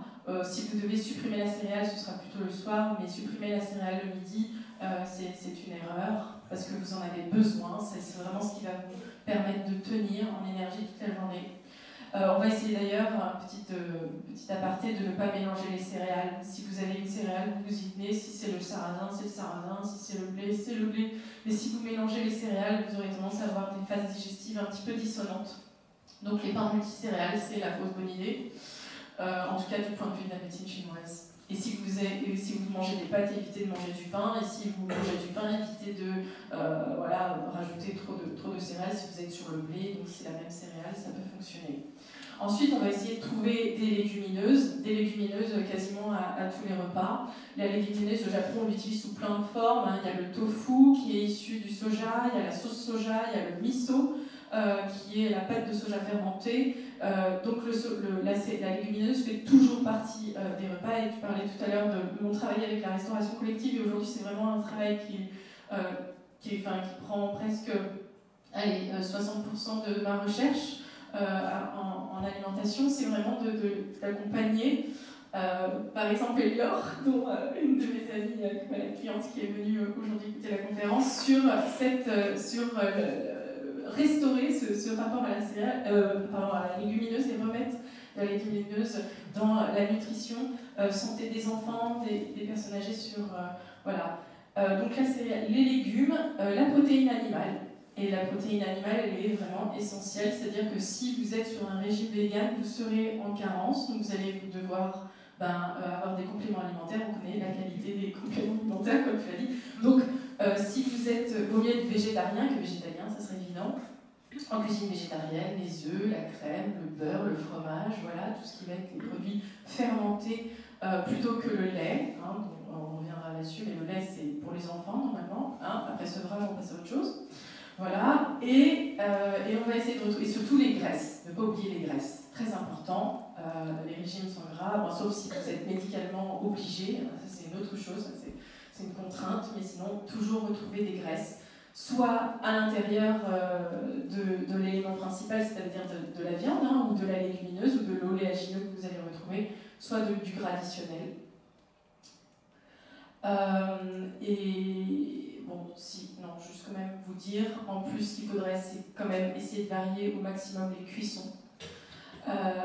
Varier les cuissons, pourquoi? Parce que quand on varie les cuissons, en fait, on fait rentrer une saison dans son corps. On estime en diététique énergétique que la cuisson est une indication du temps à l'extérieur. C'est-à-dire que par exemple, là, nous, on va rentrer dans l'hiver. Hein, le 8 novembre, c'est l'entrée dans l'hiver du calendrier lunisolaire. L'hiver, c'est la cuisson d'hiver, ça va être tout ce qui va être la cuisson vapeur, la cuisson également bain-marie. Pourquoi? Parce qu'on a l'élément eau qui est très présent et on utilise moins le gras. Quand on rentre dans l'hiver, on a tendance à présenter au corps des cuissons d'hiver pour prévenir que ça y est, on rentre dans l'hiver. Après, au cœur de l'hiver, si on a besoin de se réchauffer, on va aller chercher des cuissons avec du feu et du gras. Et là, on va, par exemple, ça ce serait la saison formidable pour le barbecue, par exemple. Quand il fait froid, on va mettre du feu. Nous, on fait ça en plein été sous le cagnard, mais pas de problème. En fait, ce qu'il faudrait, c'est plutôt, voilà, principe du yin-yang, apporter l'été au cœur de l'hiver pour se réchauffer et faire une vraie climatisation interne. Donc, on a varié les couleurs, on a varié les saveurs aussi, les saveurs. On va retrouver les 5 saveurs de la médecine chinoise, on n'est pas tous toujours d'accord sur quelles sont les 5 saveurs. En gros, on va retrouver le doux. Dans l'univers du doux, il n'y a pas que le sucre. La céréale, elle est douce. La légumineuse, elle est douce. Les viandes sont douces. La plupart des produits laitiers sont doux. Mais on va bien sûr aussi retrouver le sucre et le miel. On va amener du sel. Derrière le sel, il y a bien sûr le sel additionnel, mais on va retrouver aussi le sel qui se retrouve dans le sang, puisque le sang est salé. Hein, quand on se coupe et qu'on se lèche, on s'en rend bien compte. Donc tout ce qui va être le foie, le boudin noir, tout ce qui va être à base de sang. Dans le sel, on va retrouver la charcuterie, on va retrouver les produits de la mer, on va retrouver les algues. Donc un apport de sel. On va également apporter de l'amertume. Et la mer, c'est un petit peu le parent pauvre, on n'aime plus ça, la mer. On a tendance à, voilà, même sélectionner nos ingrédients pour qu'ils soient de moins en moins amers. Les endives, elles sont plus amères, les purges amères. Or, la mer, c'est très important, c'est purgatif, on en a besoin. La mer, on va le retrouver aussi dans le monde animal. Hein, le foie, quand vous mangez du foie, c'est amer. Et bien sûr, dans les herbes aromatiques, et vous vous souvenez, il faut du verre dans sa cuisine. Donc, le verre, c'est aussi la mer. Donc on va retrouver du doux, du salé, de la mer, de l'acide. L'acide, ça va être bien sûr tout ce qui va être acidifiant à travers les agrumes, voilà, les vinaigres, les vins, mais également les produits laitiers qui ont une part d'acidité. Et on va retrouver l'univers du piquant. Et le piquant, c'est les épices, on en parlait tout à l'heure, le noir, ça peut être le poivre noir, mais c'est aussi le piquant frais, comme les herbes aromatiques qui vont être piquantes, l'oignon, l'ail qui va être piquant. Donc on va essayer de, voilà, penser, vous vous dites peut-être, ça va être compliqué de faire 5 saveurs, 5 textures, 5 couleurs, 5 cuissons pour ça, mais imaginez que vous faites une petite sauce, un assaisonnement pour une salade ou pour une viande, et bien là vous pouvez vous dire, je vais mettre des champignons séchés dedans, et puis tiens, dans ma sauce, je vais mettre un petit peu de vinaigre, et puis du coup ça va amener de l'acidité, et puis ou alors je vais faire une sauce yaourt, hein, donc ça va amener de la douceur. Enfin, vous voyez qu'avec l'assaisonnement, on peut très très vite tomber sur nos pieds. Et ce qui est important, ça va être de varier les textures. Quand vous donnez une soupe à vos enfants ou à vos petits-enfants, ils me disent « Ah non, mamie, pas encore de la soupe ». Et là, vous mettez 3 champignons poêlés, des croûtons de pain à l'ail, un petit peu d'herbe, des oléagineux, enfin, voilà, vous avez grillé des pignons, des pignons de cèdre, vous mettez ça avec un petit peu d'huile. Et là, tout de suite, la soupe, elle passe beaucoup mieux, bizarrement, parce que vous avez ramené de la texture dans le mou, vous avez mis du croquant, vous avez mis du fibreux, et que tout ça, c'est ce qui aussi va permettre de mâcher. Permettre de mâcher, ça voudra dire permettre d'accéder à la salivation, c'est-à-dire que les papilles vont se réveiller. Hein. Si on gobe, on sent rien, mais d'accord, le chef il a travaillé très longtemps, et vous avez gobé le repas, donc en fait le plaisir, il ne sera pas vraiment au rendez-vous.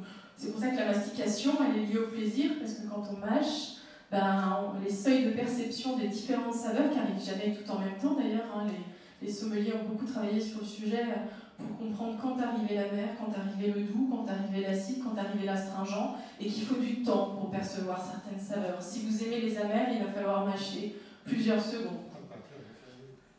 Donc voilà, la mastication, clé du plaisir et clé de la digestion aussi, puisque c'est là, et là je pourrais repasser la parole à Pierre-Louis pour la physiologie du goût médicinal, mais c'est bien sûr quand on salive qu'on active tout ce qui permettra de bien digérer.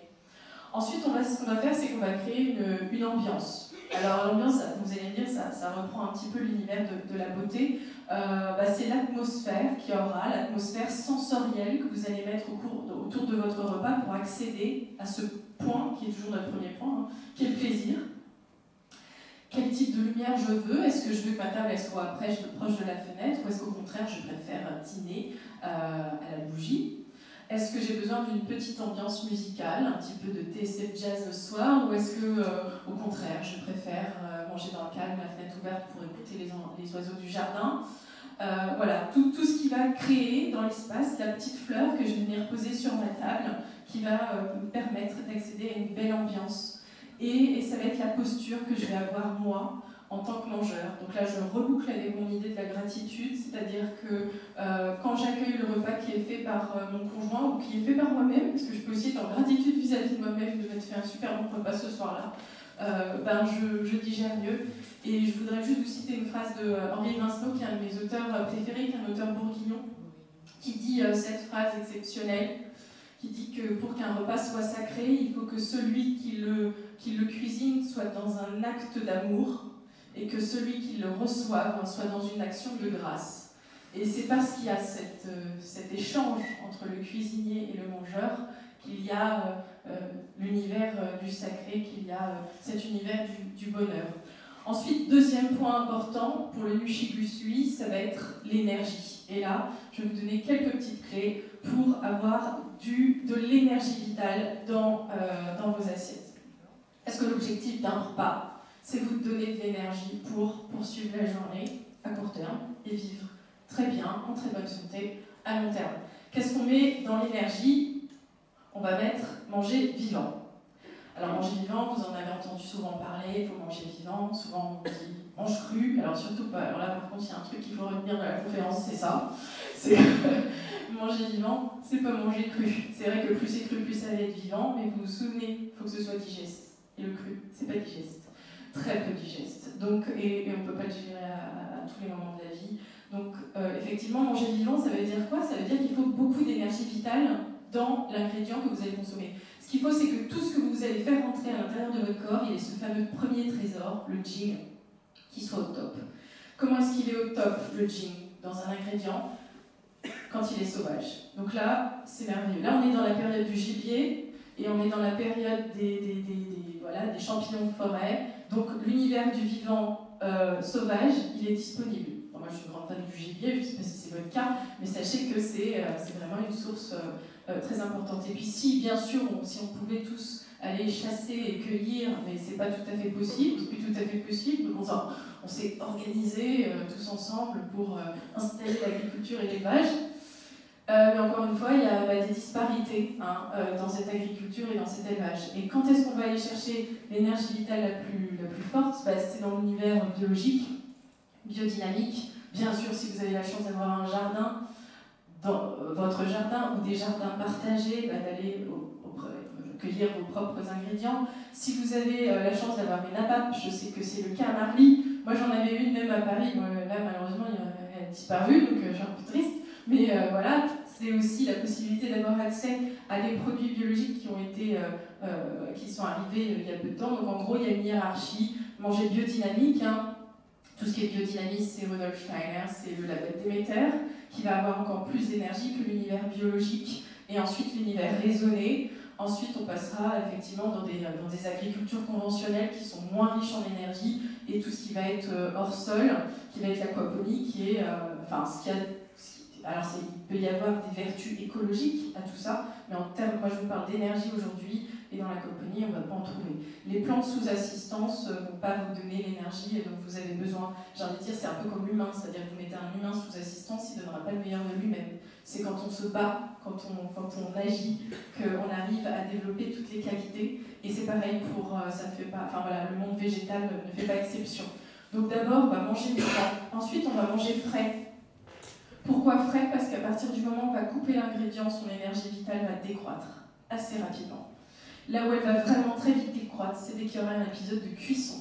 Ça veut dire quoi? Ça veut dire que, idéalement, tous les jours, on devrait se lever, comme c'était le cas en Chine, et c'est encore un petit peu le cas, très tôt le matin pour aller faire son marché, préparer son repas et partir avec sa gamelle au travail. On est bien d'accord, c'est plus comme ça que ça se produit, mais on peut quand même garder ces principes en tête, de se dire que si j'ai la possibilité de faire le marché plusieurs fois par semaine, eh ben c'est mieux que de le faire une seule fois par semaine. Si je peux aller trouver les ingrédients et les cuisiner au dernier moment, c'est mieux aussi.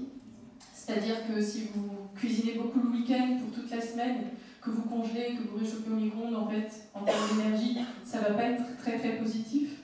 Donc il faut mieux effectivement, par exemple, couper votre carotte au dernier moment et la poêler plutôt que préparer un repas et vous dire ça y est, je l'ai pour 2-3 jours, je suis tranquille. Point de vue d'énergie, encore une fois. Hein. Donc on va essayer de manger frais et de manger tous les jours, de trouver cette source de fraîcheur. Et enfin, le point important, parce que c'est là vraiment où va intervenir le cuisinier, c'est manger digeste.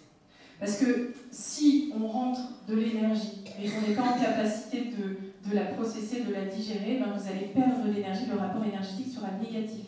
Imaginez, vous avez rentré plein d'énergie à l'intérieur de votre corps, vous avez mangé cru, il y a beaucoup d'énergie, mais vous allez peu mâcher, ou vous allez avoir du mal à digérer, vous allez dépenser beaucoup d'énergie en digestion, au final, vous aurez perdu plus d'énergie que vous en aurez gagné. Qu'est-ce qui va s'en suivre? Vous allez être fatigué, vous allez avoir envie de dormir. C'est comme ça que vous savez que le repas il a été trop généreux ou pas adapté à votre façon de manger, enfin de vous nourrir. Donc ce qu'on va faire, c'est qu'on va découper et qu'on va cuire. Et retenez juste cette règle qui nous vient d'Asie et qui est vraiment une sagesse, c'est qu'il faudra toujours mieux couper petit et cuire rapidement que cuire gros et cuire longtemps. Alors c'est vrai que les cuissons longues, avec beaucoup d'eau et beaucoup de patience, c'est aussi quelque part l'histoire du goût de la cuisine française. Donc c'est un peu difficile pour des Français d'entendre ça, parce que quand on a un bourguignon, quand on a une blanquette, voilà, c'est des cuisines de patience. Et on sait que le plaisir, il est au rendez-vous, on le sait. Mais là aujourd'hui, mon propos, c'est de vous parler de l'énergie. Si vous avez une baisse d'énergie, et en toute honnêteté, vous n'allez pas vous manger des bourguignons tous les jours non plus. Alors on peut se faire le bourguignon le week-end, parce que si on n'a pas trop d'énergie dimanche après-midi, il n'y a pas mort d'homme, on peut faire une balade en forêt. En revanche, si vous devez partir dans vos rôles associatifs ou garder vos petits-enfants ou partir au travail, là l'énergie elle est importante, donc à ce moment-là, elle est plutôt sur des cuissons où effectivement elles sont plus brèves. Voilà. Et je vais vous parler de naturalité, c'est notre troisième point, vous vous souvenez, d'abord du plaisir, ensuite de l'énergie, en capacité de la digérer, et le troisième point, et ce sera le dernier point, c'est la naturalité. La naturalité, au Japon on appelle ça le Shindofuji. Le Shindofuji, c'est cette sagesse un peu bouddhiste qui dit que l'homme en fait il fait partie de la nature, il est lié à la nature et qui suit le cycle des saisons de la nature. Et que bien sûr on ne fait pas exception. Et que qu'est-ce qui se passe dans le cycle du vivant quand on approche l'automne, on est dans cette phase d'intériorisation et en hiver on va commencer ce calme intérieur. Et si la nature se retranche, si les animaux hivernent, et bien nous, en fait, on fait pareil, on est calé sur ce rythme-là. Or, qu'est-ce qui se passe l'hiver? On clôt les budgets, dans le monde de l'entreprise, on est en totale effervescence et donc on est en total contre-courant de ce qu'on devrait vivre en tant qu'être de nature. Donc il va bien sûr falloir composer avec ça. Et donc la naturalité, 3 points importants sur la naturalité, je dirais 3 hiérarchies, les 3 choses à prendre dans l'ordre et pas dans le désordre. La première chose qui est importante, ça va être vous, vous le mangeur, vos besoins. Quel âge avez-vous? Où habitez-vous? Quel est votre état de santé? Quels sont vos projets de vie? Est-ce que vous êtes en train de préparer un voyage ou une marche ou un pèlerinage? Est-ce que vous êtes plutôt dans une phase de calme et vous n'allez pas avoir les mêmes besoins? Si vous êtes au travail, est-ce que vous êtes un travailleur de force qui travaille à l'extérieur? Est-ce que vous êtes sujet aux éléments naturels? Est-ce que vous travaillez dehors? Est-ce que vous soulevez des poids importants? Ou est-ce que vous êtes derrière un bureau et vous n'aurez pas les mêmes besoins, pas besoin des mêmes quantités? Voilà, donc c'est effectivement s'intéresser aux mangeurs. On va appliquer une diététique en fonction des âges de la vie. On parlait de digestion tout à l'heure. Il est clair qu'un jeune adulte ou un adolescent n'aura pas les mêmes capacités digestives qu'un adulte voilà, ou une personne âgée. On sait que les capacités digestives, à partir de même 30-40 ans, elles commencent déjà à décroître et que vers 50 ans, l'énergie du rein, comme on dit en médecine chinoise, a tendance à vraiment diminuer et que là, il faut être très vigilant. Sinon, vous risquez d'avoir vraiment des empêchements par la suite. Donc le mangeur, c'est le critère numéro 1. Du coup, critère par rapport à tout ce qui va être extérieur. Vraiment, ce qui est important, c'est de se connaître et de s'écouter. Le deuxième critère, ça va être le climat. Pourquoi le climat et pas la saison qui arrive en numéro 3? Parce qu'aujourd'hui, le climat, il est un petit peu dérangé. Alors je ne sais pas, je ne vais pas aujourd'hui vous donner une explication sur le changement climatique, c'est pas du tout l'idée du propos, mais c'est de se dire qu'en plein hiver, on peut vivre un été, en plein été, on peut vivre un hiver. Et que comme on va s'intéresser à la saison, aux ingrédients qu'on va choisir, on verra comment l'idée de nature en fait d'un ingrédient, on va sélectionner ces ingrédients et ces cuissons en fonction de la température et de l'humidité extérieure. Le climat, c'est quoi? C'est les vents, le soleil, mais le vent, ça assèche et le soleil, ça réchauffe. Et c'est tout ce qui va être pluviométrie et chaleur. Donc en fait, si je résume, il y a 4 univers dans un climat. Il y a l'univers chaud et sec, chaud et humide, froid et sec, froid et humide. Et la plupart des ingrédients, qui sont des remèdes, vont s'inscrire dans un de ces univers. Ça veut dire qu'il y a des ingrédients qui vont réchauffer, comme les épices par exemple. Quand vous prenez un vin chaud avec de la cannelle, et voilà, vous êtes dans l'univers réchauffant. Donc quand il fait froid, vous allez vous réchauffer comme ça. Et quand au contraire il fait chaud, vous allez vous rafraîchir. Et vous allez donc chercher des ingrédients qui rafraîchissent, comme le melon ou la pastèque ou le concombre, qui sont très rafraîchissants. Et que si on a cette connaissance-là, la médecine chinoise donne une cartographie de ces ingrédients-là, on n'a plus besoin de mettre limite le chauffage, ça tombe bien, on ne peut plus en avoir, et on n'a plus besoin de mettre la clim l'été. En fait, on arrive à réguler son climat intérieur avec le climat extérieur. Les ingrédients sont des remèdes et les cuisiniers sont capables de réchauffer. Par exemple, un œuf dur, c'est neutre, donc c'est ni chaud ni froid, mais si vous faites un œuf sur le plat, ça sera tiède, donc ça va vous réchauffer. Ce qui est important, c'est de savoir que l'ingrédient est propriétaire de sa nature, donc il a en lui sa nature, mais que la température de service n'a rien à voir avec cette nature. Je vous donne un exemple. Qu'est-ce qu'on voit dans les pays arabes, sous des climats qui sont chauds et secs? Du thé. Et qu'est-ce qu'il y a dans ce thé? Il y a de la menthe. Donc le thé et la menthe, tous les deux, ce sont des ingrédients qui sont asséchants et refroidissants. Or, je vous ai dit que le climat, il était sec et chaud. Donc qu'est-ce qui manque dans le thé pour l'humidifier, pour aller dans cet univers qui serait froid et humide? Moi, ce que je veux, c'est quelque chose de rafraîchissant et d'humidifiant. Qu'est-ce qui manque dans le thé à la menthe pour accéder. Il y a un ingrédient que vous avez oublié, le sucre. C'est pour ça que le thé à la menthe, il est sucré. Et si vous faites un thé à la menthe qui n'est pas sucré, eh bien vous allez rester dans l'univers asséchant. Donc vous allez rester sec en fait. Ce que vous voulez, c'est humidifier. Qu'est-ce qu'on rajoute parfois de manière supplémentaire dans le thé à la menthe pour l'humidifier encore plus? Parfois vous avez ça. Il y a des petites choses qui flottent au-dessus, c'est quoi? Non, des pignons de pin. Parce que tous les oléagineux sont très très très humidifiants. Donc si vous faites du thé à la menthe sucré avec des pignons de pin, là vous allez vraiment l'humidifier et là vous allez vraiment dans un été chaud et sec à la fois vous rafraîchir et conserver votre humidité.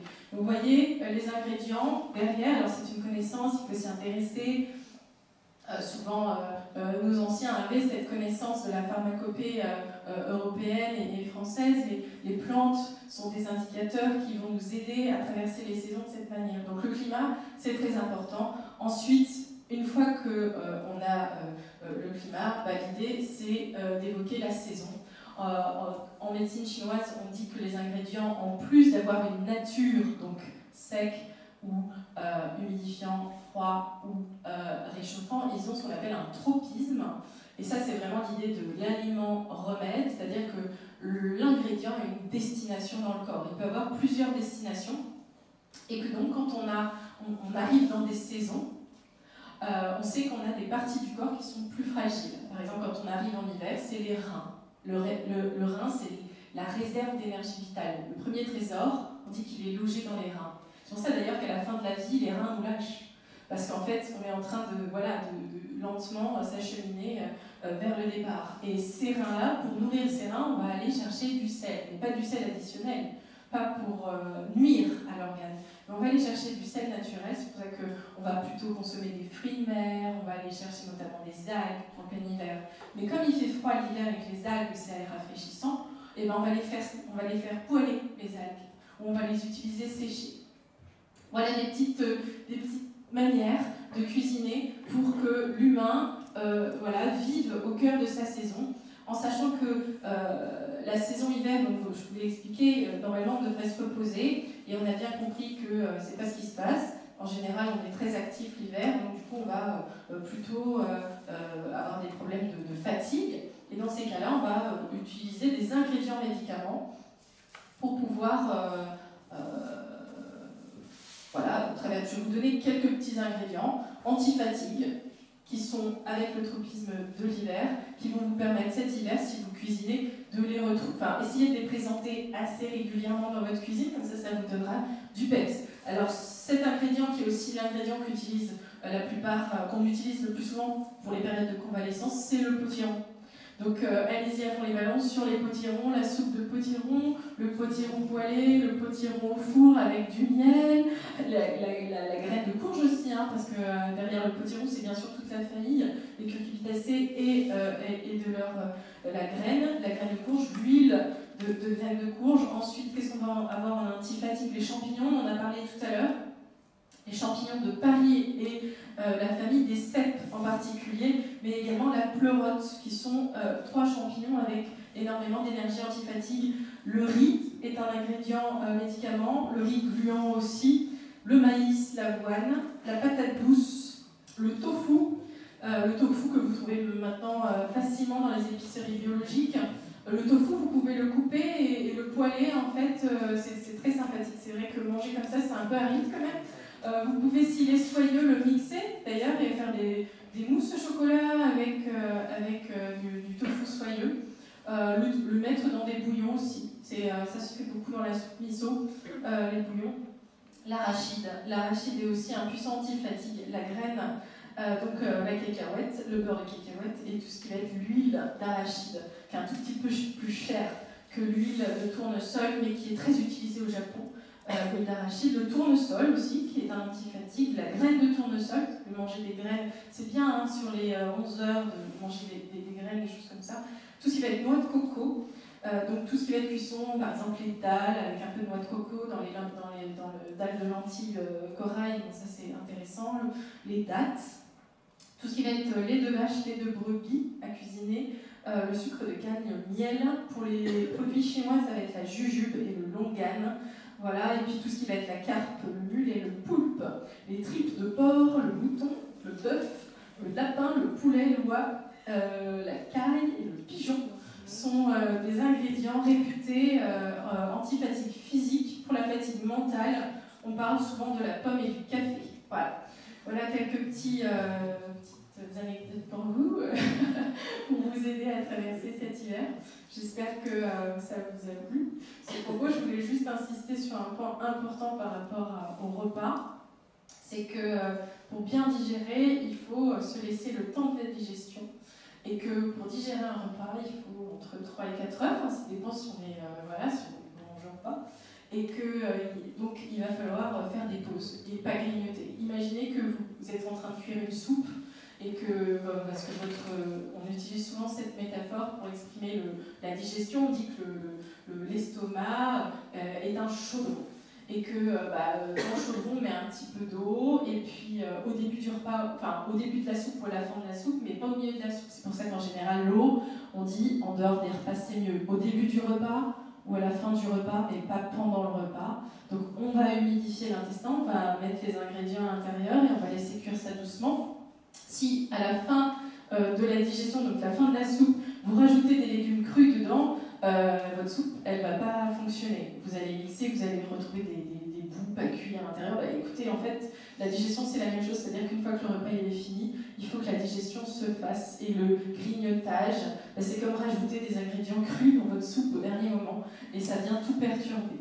Donc il va falloir, effectivement, pour être en énergie, accepter ces phases de digestion et se dire, après le petit déjeuner, je vais attendre 1h30, 2 heures, si j'ai peu petit déjeuner, pour avoir une petite pause vers 11h, un fruit à ce moment-là, c'est ce qu'il y a de mieux. Ensuite, avoir mon repas déjeunatoire, attendre 4 heures avant de goûter, une petite collation si j'ai besoin de me remettre en énergie, puis ensuite le repas du soir, plus léger, parce qu'il me faut 4 heures pour digérer s'il est aussi consistant que le repas déjeunatoire. Ça veut dire que si je me couche 2 heures après, je risque d'avoir un sommeil perturbé. Voilà, c'est ces rythmes-là aussi qui sont importants à prendre en considération si vous voulez maximiser votre énergie vitale. Voilà.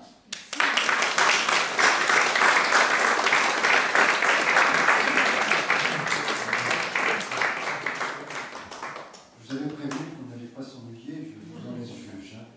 Alors, ce mélange d'enthousiasme, de sagesse, de profondeur de champ historique et philosophique, de conseils pratiques, je crois que vous pourrez, et c'est ce que je vous demande, avant d'ouvrir les questions, on est nombreux ce matin, et des nouveaux visages qui viennent pour la première fois à cette université citoyenne parler autour de vous de notre université citoyenne.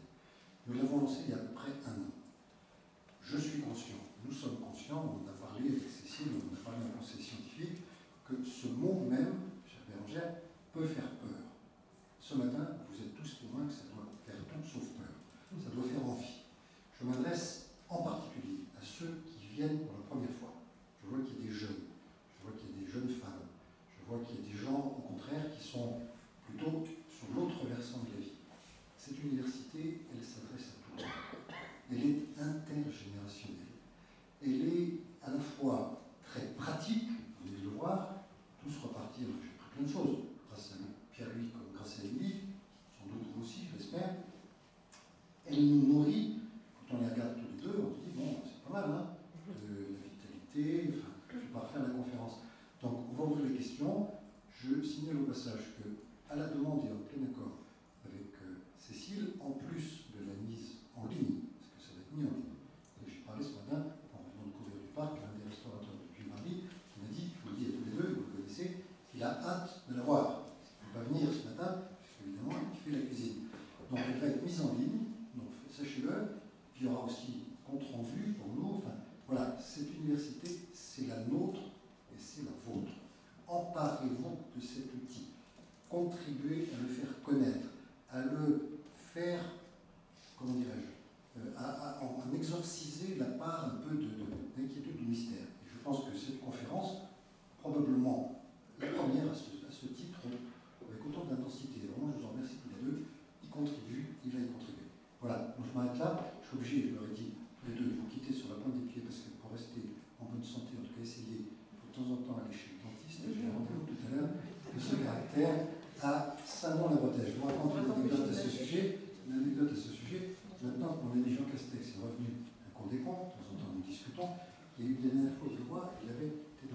avait sa brosse à dents. Je vais vous faire Jean Castex. Le Premier ministre, et en plus avec sa brosse à dents. Il me dit non, n'en parle pas, je vais rendre des bouches chez mon dentiste. Je lui dis, mais Jean, tu sais bien que les dentistes ne font plus mal, et qu'en plus ils nous écoutent, pourquoi ils ne font plus mal? Et là, il me répond, tu sais, je suis comme tous les Français, je crie avant d'avoir mal.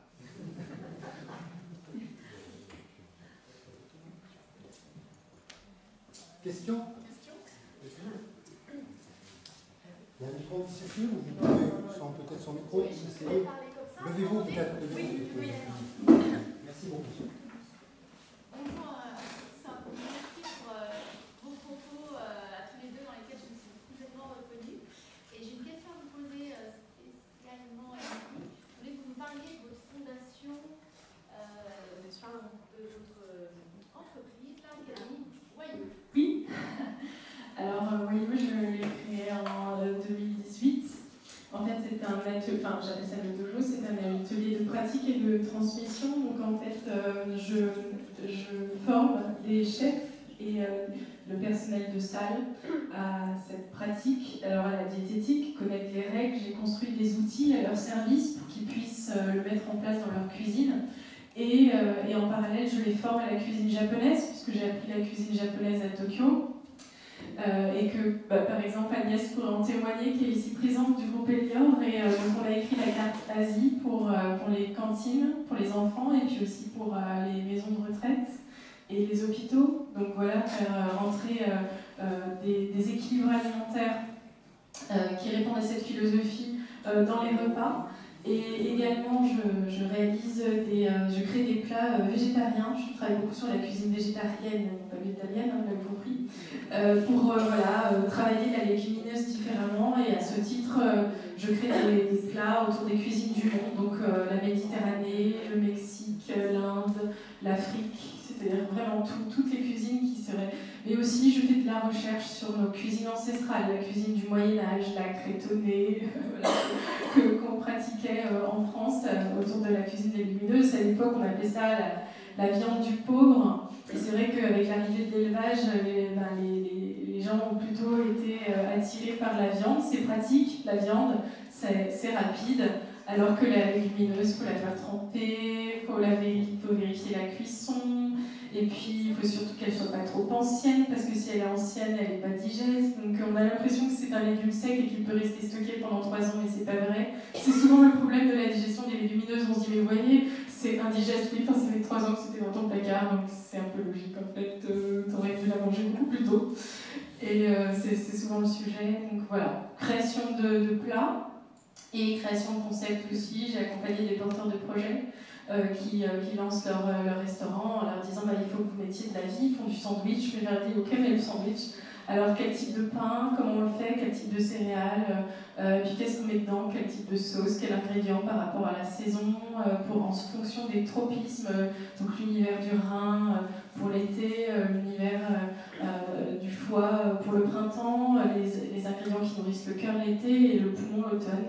Et toutes ces petites saisons qu'il y a entre les saisons qu'on appelle des intersaisons de 18 jours, qui sont le passage d'une saison à l'autre, ça se fait pas comme ça, le corps a besoin de s'habituer. Donc nous aussi, on a une diététique de retour à la terre entre chaque saison pour passer le cycle facilement. Donc voilà, puis je leur donne des cours sur les bouillons, sur les fermentations, parce que dans les types de cuisson, il y a aussi l'ingrédient de la fermentation. Par exemple, l'hiver, là, qui arrive, ce qui est très important, c'est de manger beaucoup de produits fermentés. Hein, c'est ce qui va beaucoup vous nourrir. Donc, tout ce qui va être les pickles, les cornichons, voilà, ce genre de choses sont très très importantes pendant l'hiver. Si vous faites une soupe, vous pouvez découper des petits morceaux de cornichons, comme le borsch. Par exemple, en Russie ou en Ukraine, on a cette soupe qui, parfois, est avec des petits pickles qui sont à l'intérieur, donc ça, c'est très bon. En petite quantité, hein, le pickle aussi, il ne faut pas que ce soit en grosse quantité. Au Japon, dans le repas japonais, le pickles, on appelle ça le petit plat qui regarde au nord, parce qu'il est tout en haut du plateau, en fait, traditionnel, et il est en petite quantité. C'est comme la légumineuse, petite quantité. Mon professeur de médecine chinoise, excusez-moi, je fais une grosse digression, c'est pas grave, mon professeur de médecine chinoise, il disait, si tu veux regarder un repas, si tu veux comprendre ce que c'est qu'un repas équilibré sur la céréale, les légumineuses, le bouillon, la viande et les légumes, tu regardes le couscous. Il dit, tu regardes le couscous, et tu vois exactement les proportions que tu dois retrouver dans ton repas. Le couscous, t'as pas une montée de pois chiches, t'as un petit peu de pois chiches, t'as plus de céréales, t'as des légumes, t'as l'oignon, t'as la viande. Donc gardez cette image, imaginez votre couscous et dressez votre repas de cette manière. Voilà. Est-ce que j'ai bien répondu? Ouais. D'autres questions? Est-ce que quelqu'un a une question? Le café après le repas. Alors le café, c'est ce qu'on appelle un faux yang, c'est-à-dire que c'est pas ça qui va donner de l'énergie en fait. Donc en médecine chinoise, c'est vrai on utilise très peu le café. Le café, alors comme il nourrit effectivement la fatigue mentale, on va pouvoir l'utiliser en pâtisserie par exemple. On va faire imbiber ces gâteaux dans du café. On va mettre un petit peu de café dans les sauces aussi, ça peut être intéressant. Comme le chocolat qu'on va pouvoir retrouver dans les sauces, mais c'est pas ce qui va vous aider à retrouver cette énergie en fait. Cette énergie, très sincèrement, moi j'ai arrêté le café, travaillant dans la restauration à un moment. Enfin, on abuse trop du café dans la restauration, c'est évident. J'ai arrêté, j'ai eu très mal à la tête d'ailleurs, j'ai dû me sevrer quasiment. Je me suis rendu compte que j'ai plus d'énergie depuis que j'ai arrêté le café. Je bois du thé. Le thé, on dit toujours le thé noir le matin, le thé vert l'après-midi, hein, parce que ça donne pas la même énergie. Voilà, donc il y a des très grands crus de café, et étant bien sûr gastronome, je sais aussi que voilà, on peut prendre énormément de plaisir avec le café, mais c'est plus une tradition française que tu peux répondre. Mais je voulais rajouter sur le café. En fait, une des premières causes de migraine chez les gens qui travaillent, c'est l'excès de café au travail. Et ce sont des gens qui font des migraines le week-end, qui réduisent leur consommation de café. Donc c'est un des premiers critères qui fait partie de nos pistes pour le traitement de migraine, c'est repérer cet excès de café au quotidien et sevrer du café. Alors il y a une période difficile, il faut 15 jours pour se débarrasser d'une migraine liée à l'usage intensif et excédentaire du café. De même que la caféine et le café peuvent être un excellent facteur d'amélioration d'une migraine par ricochet. Et c'est important de signaler ça parce que ça permet de faire l'économie très vite de médicaments qui sont parfois trop consommés. Et sachez que la surconsommation de médicaments dans la migraine est un facteur d'aggravation des migraines. Et que le traitement de ces migraines liées à l'excès de médicaments nécessite parfois une hospitalisation pour le sevrage face à ces médicaments qui sont supposés soulager et qui en fait sont dangereux.